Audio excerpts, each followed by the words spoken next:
Hey there guys, my name is Marcus, and in this video I'm going to share with you how you can fix the issue with the JBL Xtreme 2 when it's not connecting and the Bluetooth is not working. So the one thing that you can try to do is this.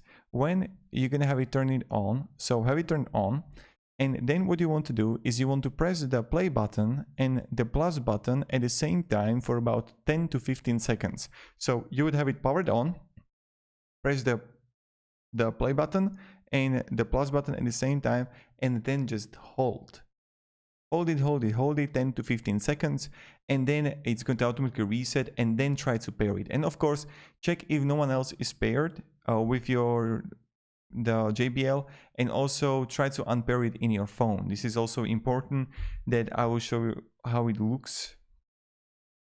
Is that you would go to settings on your phone, and let me show you right here. So you're gonna go to settings, I don't know if you can see it, you go to Bluetooth, and you're gonna turn it on. So you're gonna have turn on Bluetooth like normal that you do. And then what you want to do is that when your Bluetooth is going to be connected, you are going to have these settings here. And you're gonna scroll down below, and at the bottom you're gonna have unpair. So you wanna press it and try also that. So hope one of these things helped you. Have a great day and goodbye.